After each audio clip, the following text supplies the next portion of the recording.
12th annual Treefort Music Fest is quickly approaching. Starting on March 20th, you can enjoy 5 full days of musical performances, comedy, food, films, skateboarding, yoga, beer, podcasting, just name it. If you've never been, just imagine South by Southwest, but without the corporate BS, and more conveniently located in beautiful downtown Boise, Idaho. For more info on any of this, go to treefortmusicfest.com. You can buy passes now at treefortmusicfest.com/tickets.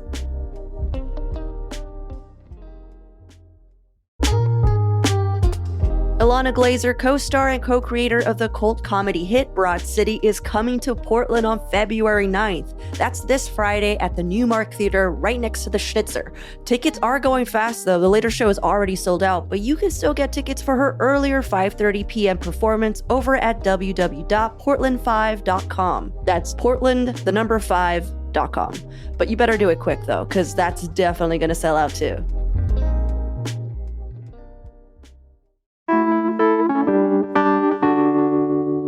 Today on CityCast Portland, we're talking about the decrease in crime and murder rates in Portland and the increase in personal attacks against City Commissioner Rene Gonzalez. Plus, we'll hear some hot takes on food influencers and a bit of neighborhood news, aka gossip, surrounding a cafe closing in Southeast Portland. Joining me on this midweek roundup is our very own producer, Giulia Fiaoni. It's Tuesday, February 6th. I'm Claudia Meza, and this is what Portland's talking about.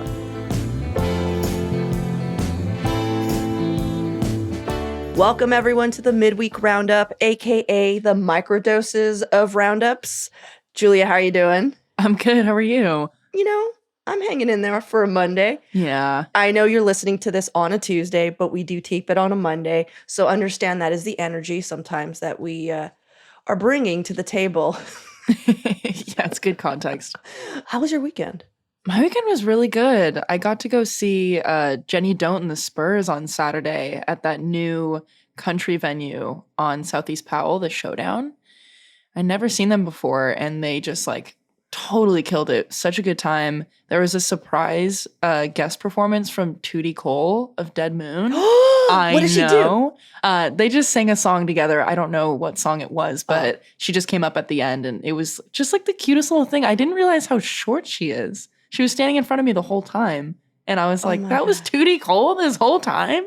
Well, she's 70 now, so I think it's more of an age thing, you know? You just shrink when you get older. Yeah, girl. Yeah. You're 24. You think you're going to be tall forever, but you're not, Giulia. That sounds lovely. Did you get any of the sun on Saturday? Did you go out? Oh, yeah. Yeah, I just went for some long walks. What did you do? I attempted to go to the zoo because I'm a member, and they were sold out. I went in at 1 and they're sorry, we're sold out for the day. I'm like, but it's 1 p.m. What? I guess everyone had the exact same thought. They're like, oh, it's sunny. Let's go look at some animals. I don't know why. And you know what's so sad? Because I'm a member, so we go there. It's going to sound so dumb. We go there sometimes for the food. There's this one vendor that we really like. Look, they make bowls. It's really good. And we're just we want this bowl. Bowl of what?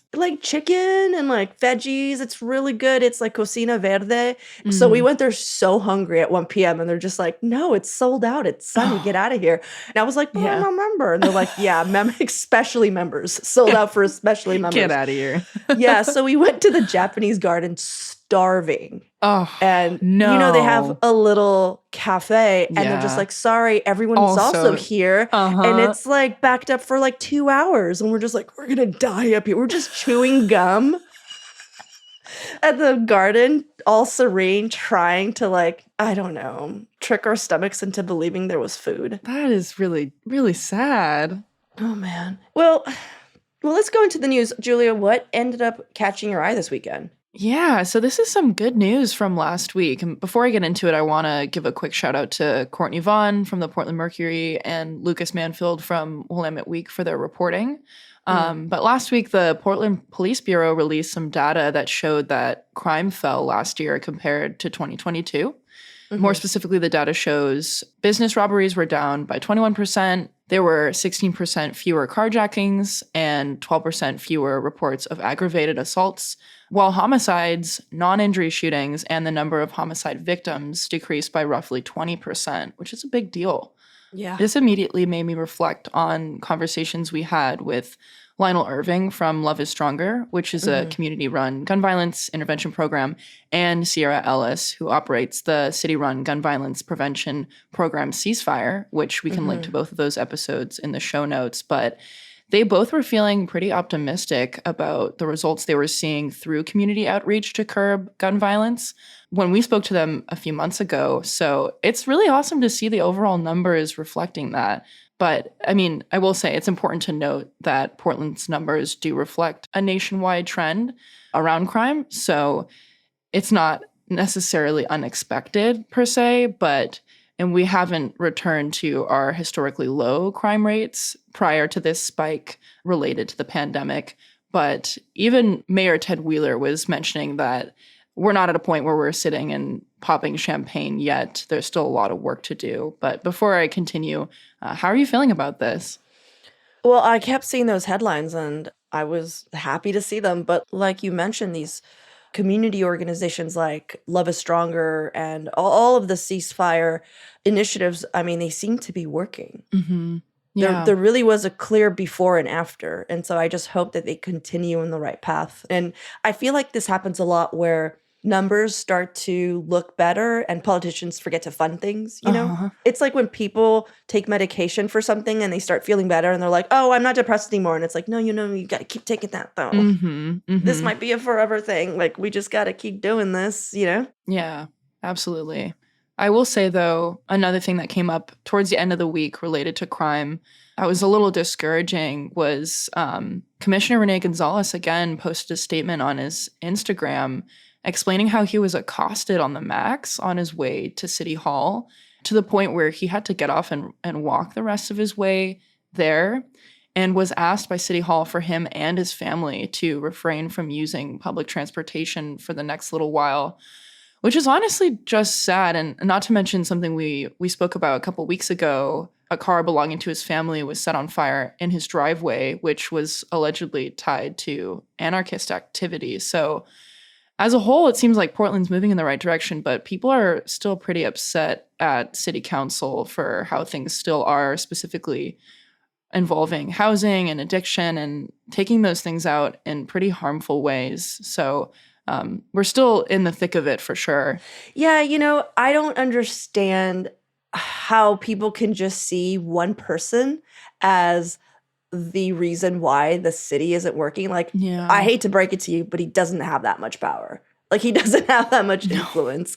Also, like, what I didn't realize is how much of a biker, like, I didn't know he took public transportation or he rode his bike everywhere. And I don't know why that just, like, it made me sad that he had to stop doing that. Because sometimes, like, I don't know if you've ever had to ride your bike to a job that was stressful, but it really is helpful to do that. Like, it does clear your mind. Yeah. Or even taking the bus. Like, you're not driving. It just clears your mind in a way. Yeah. It, like, helps you prepare for the day. And I'm like, oh, he doesn't even have that now. Nobody should feel like they don't have that option, period. And even if you're Rene Gonzalez, you should be able to take the bus, the Max, or walk to work and not have to think about it. That's what everybody hopes for everyone in this city. So it is really disappointing.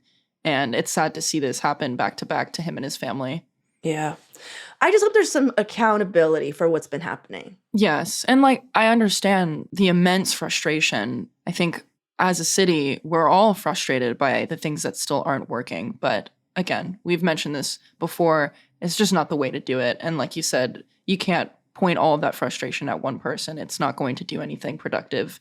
No. If anything, you're just making him look even better. More sympathetic. Yeah. If this is your reasoning behind it, like, you're just like, we're going to get him. It's like, nope, you're just going to make him look awesome because he's going to rise above it because he seems like a level-headed guy. And now I feel sorry for him. I'm feeling really sorry. We're feeling sorry for him. We're just like, damn, man, let the man live. Yeah, it's like he gave him a free platform to talk about how he takes public transportation right before he's running for mayor. So, way to go. I didn't know that. I was like, oh, does he? Oh, You're that's like, how good to sweet know. is that? That's nice. I know. I wouldn't have known that person who attacked him on the Max. Yeah. I would have definitely assumed he drove to work. That's so funny. It's like, and the next attack, you're just like, he saves puppies? Someone slapped a puppy out of his hand? Why? He was helping an elderly woman cross the street. And then someone elbowed him? But why? You know? Okay, well, let's take a quick break here. And when we come back, some neighborhood news on a couple local eateries.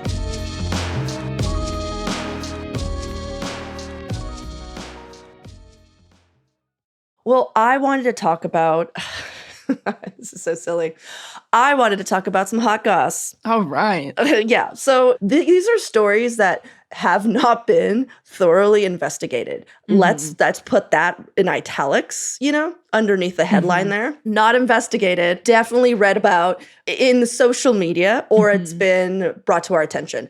So the first one I wanted to bring up was something that a listener sent us via DM through social media. And it's about the Esperanza Trading Company, which is a Southeast coffee shop. That's like in the Woodstock area. That's part of the Republica restaurant family. For those who are like, Republica, they're like a really, I would say more high-end Mexican restaurant that also spawned off these like coffee shops and smaller restaurants like La Perlita, and it's a restaurant group essentially. This is according to Esperanza, was basically they just put up a post that said, hey, we're closing, and it crushed a lot of people in that community. And one of the people who forwarded us this information basically said this is a huge blow to us freelance folks south of Woodstock who are already lacking third spaces to work from. When I heard about it, I was like, yeah, that I can't imagine some place that I live in my neighborhood just up and leaving. And then you hear that it's like a landlord dispute. And so immediately like, what the heck? You know? Yeah. Well, basically they're closing because their rent is getting hiked up to a point where they're not able to pay. And then it came out that the landlord basically refuted that and was just like, you know what? You were never even on the lease. Yeah. And then Esperanza came back and was just like, seems you were cashing our non-lease checks pretty good. And also you knew we were on here because like supposedly the landlord made them something special for their shop. And they're just like, how did you not know we were here if you made us this thing? And so it's just a lot of back and forth as to what the deal is, because the landlord was like, you didn't renew your lease.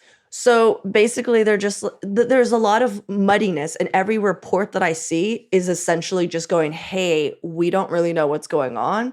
There's just a lot of back and forth as to why this coffee shop isn't going to be able to continue its work. The landlord is essentially saying, we're not the bad guys, and Esperanza Trading Company is like, well, then why don't we have a shop? Yeah. So whatever they said is, I don't know. There's an organization. I can't genderize them. I don't know. It's fair. I'm following. They said, Giulia, come on. Yeah. Keep up. People like, Jessica Zolman Winslow, who wrote in talking about how this is a huge blow to, their community. Like, they still lose, and that sucks. And I just feel like we're at a point in Portland's history where we need that feeling of community, where we need that feeling of third spaces being there. We need to feel like our neighborhood is worth it. It's worth the taxes. It's worth whatever. I can see that place being a cornerstone for a lot of people. And I'm wondering about the timing of this. It feels really suspicious because it seems like everything was good and well up until this point, right? The business was flourishing, and then all of this kind of falls apart all at once. And if they're okay with them existing under this like sublease for so long, what makes it any different now? And why is it necessary to increase the rent by so much? But outside of that, I also wonder what their intention is with the space after this. If they go and just fill another different cafe in there or a restaurant, why did it matter so much to push this specific group out? Because I'd imagine the space itself is retrofitted to support a business like that. So I'm curious about like what put so much bad blood in that relationship specifically. Especially after supposedly, it's Deborah Peterson. That's the manager of Beckwith and Peterson LLC, which is the, landlord. And Esperanza is saying, hey, Deborah, you were excited to have us here. And then now this is what she wrote. If you're just like, what happened? This is her side of the story. Again, they said. We believe that Esperanza, the current non-legal subleasee, is trying to create a false and salacious and unfair narrative. That's on top of the code violations, unpaid rent, and many other mounting issues that our family continues to pay for, both financially and at the hands of social media bullies. Now, that's when I stop social media bullies. I'm like, come on, girl. No one's knocking the food off your plate. No one's. Yeah, that's being out of a job versus reading some mean comments on Instagram is very different. I will say. And also social media is anyone bothering you while you're trying to get to work? Is anyone setting your car on fire? I'm just you're fine. Trust me. Yeah, to draw a comparison, there are some real social media bullies out there. Come on, man. So. We don't know what's going on, but that's their side. But again, this could be, if the landlords are accusing Esperanza Trading Company of inflating, their side of the story, then what's to say that they're not inflating their side of the story? I don't know. The only thing that is clear is that, unfortunately, that neighborhood no longer has their space that they were so excited for, which sucks. And you know me, I go to Dear Sandy, which is a cafe bar down the street from me, every other day because I need my third space. I would be devastated if it closed unexpectedly. But on top of that, the people who work there, these employees, these baristas, aren't responsible for how the business is being managed. And now they are all of a sudden out of a job, which I think is the biggest pain in all of this. But I was seeing there is a GoFundMe that's being run by one of the managers there to help support the workers as they account for lost wages, looking for new jobs. So if you're interested in showing your support in any way, that is out there. And I feel like I've seen this happen a number of times now. Specifically around cafes, I've noticed there's a lot of efforts being put into account for lost wages. Even this weekend, I went and hung out at a new place called Flower Bloom, and they were doing this cool thing where they gave all of their workers the profits for the past 2 weekends to account for the ice shutdown, which I've never seen before. So at least there is this general attitude across the board of looking out for workers nowadays, where things like this maybe don't have to be as devastating as they once were, but still a huge blow to the community.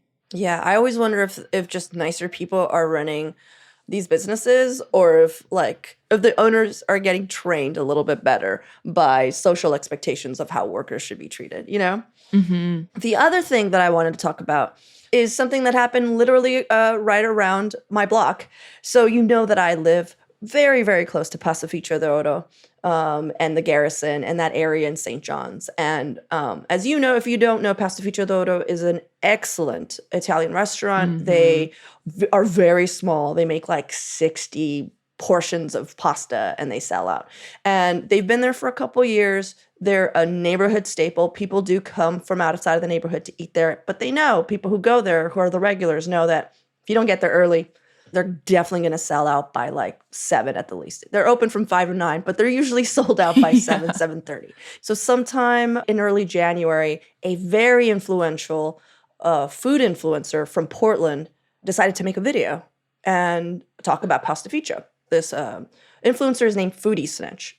If you're listening, you probably know about Foodie Snitch. They're Portland-based, kind of style food influencer, because it's more than restaurants. They do other stuff. But I've noticed she tends to hit spots that are already kind of in the know or already have a buzz. She doesn't seem to go to places that are small, up-and-coming mom-and-pop immigrant places. Let's just put it that way. Now, Pastificio d'Oro was already, like I said, selling out. Once Foodie Snitch hit, Pastificio had a line around the block. Yeah. Before 5 o'clock. Not only that, they were selling out in less than an hour. Yep. And these are people that aren't from St. John's. So imagine having to drive all the way to St. John's because we're kind of removed. So these are people from the burbs. These are people from Beaverton. These are anyone who maybe relies on food influencers to tell them like where it's cool, you know? Mm-hmm. So these are people who are like in good faith being like, oh, this must be a great place. They're coming through. It's nice to see, you know, as St. John loves seeing new people. We're just like, hooray.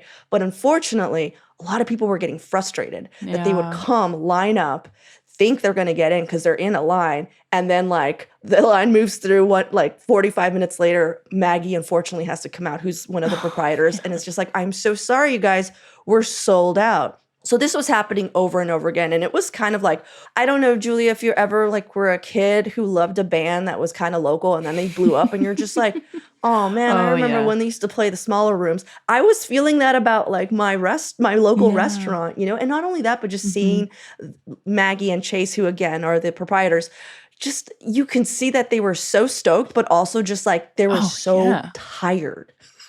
There was like 40,000 likes on that one post about their pasta and their salad. From the Foodie Snitch? Yeah, from the Foodie Snitch. 40,000 people were interested in showing up. So I can't imagine what they were going into work thinking could happen after the first rush. Like, that's terrifying. I mean, you know, double-edged sword because this is, you know, this happened in January. And if anyone knows anything about the restaurant biz, January is notoriously the slowest month. So not slow for Pastificio. They've been doing awesome. But also they're just like, holy crap, what the hell? And not only that, again, the expectations of what's going to happen. So there are people that are coming from different areas, maybe don't understand, one, how St. John's works. You know what I mean? Like, it's a very chill neighborhood. Let's just put it that way. It's very relaxed. Also, there's amazing places to eat anywhere. So what was awesome was that Maggie was coming out and like being like, go to Gracie's, go to Naan and Curry, go to like the new Korean, like basically like, hey, there's amazing food options you can go to after this if you're not, if you can't get in here.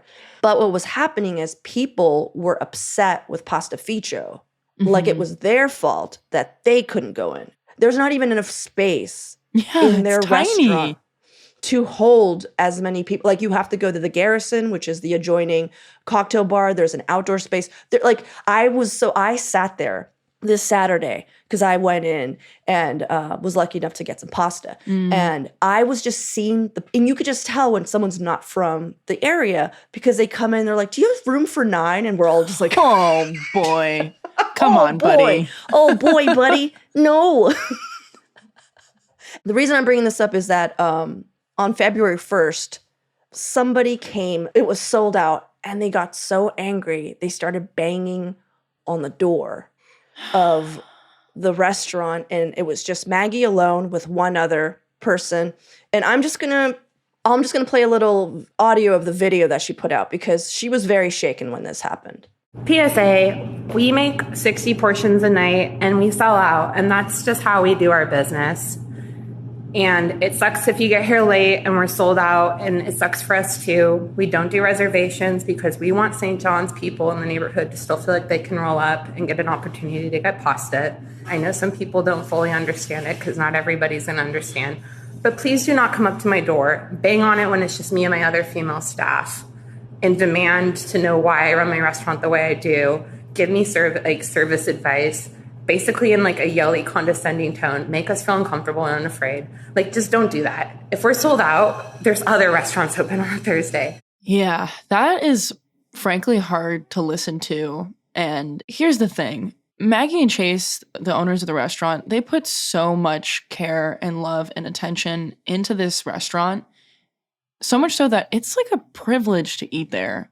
So when I think about it, the fact that this person didn't get to eat there is good with me. I would prefer for someone like that to not get to enjoy everything that Chase and Maggie have put into this experience. They, frankly, are not owed that. And to have that kind of reaction is never okay. It's completely inappropriate, and I feel really bad for Maggie that she had to go through that alongside her coworker. It's such a difficult position to be in, and to have to maintain professionalism in that is really unfair. Yeah. And again, I'm like, I brought up food extension not to be like, oh, this is her fault. But I sometimes wonder about food influencers if like, again, they're blowing up spots, most of them, that just don't need it. You know, like there's other restaurants in St. John's that were really cool, but like, I don't know. There's just sometimes where I'm like, man, I'm happy. I'm so happy more people, like you said, are now, you know, part of the Pastificio family in a sense where they know how good the pasta is, that maybe, you know, they understand how special it is. Because it's like you're being invited into someone's home. It does open up a larger conversation about the responsibility of these food influencers and the impact that they have on these small businesses. And I wonder about the kinds of conversations that are had before these posts are made to protect these business owners. Because even if we were to break it down to the tiny details, Maggie doesn't even have someone working that could manage this line around the block. Like, no, it's to just start, her. Right? Yeah. There's no host. So that alone is going to create chaos, let alone people coming in now upset because they're not being served and everything else that comes with it. Trying to maintain that reputation is very stressful. Yeah. You know, here's the deal.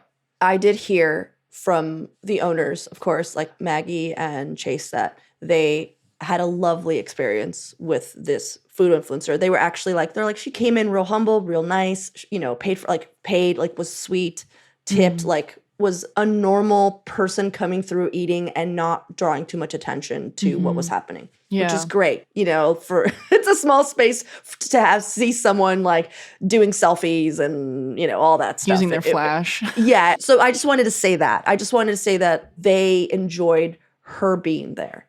That's good. That being said, what's happening now seems again to be like a lot for them to have to handle, but not only them, Giulia, but like the community. Like I hate to be like me, but I'm just like, it's kind of a pain to have to like this spot, you know, like fine, like oh, I don't have to eat at Pastificio every day, but like I can't even find a seat at the Garrison. Yeah. You know? Yeah. You know, it's just like crazy. And it's just, I don't know. And again, it's most of the time, like I was there, everyone seemed really chill, but it's just like the hint of tudes where you're just like, look, if you're just going to go to any place that a food influencer blows up, just don't come with a tude. These people are trying their best, especially if you're following a food influencer that only hits up cool spots. Just that spot was already freaking well attended. Yeah. This isn't some Keith Lee shit that she's doing, that she's like showing up to these immigrant food trucks. It should be clear that what you're getting yourself into is possibly not eating tonight if you show up. Exactly. Yeah.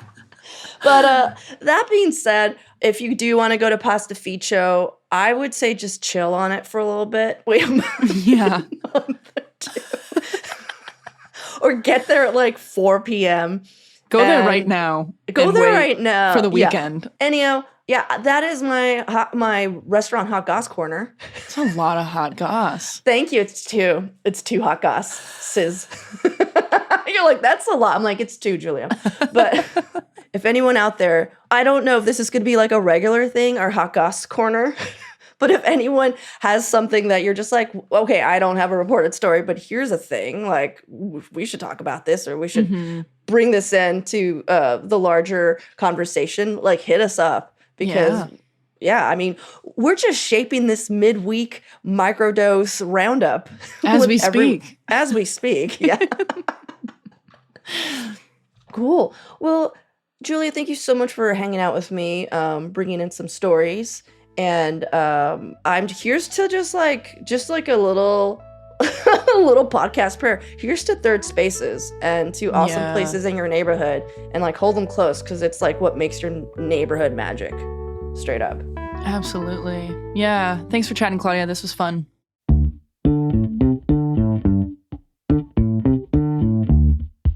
That's all for today here on CityCast Portland. Thanks so much for listening. If you enjoyed the show, please share it with a friend, rate or leave us a review. It really does help us out.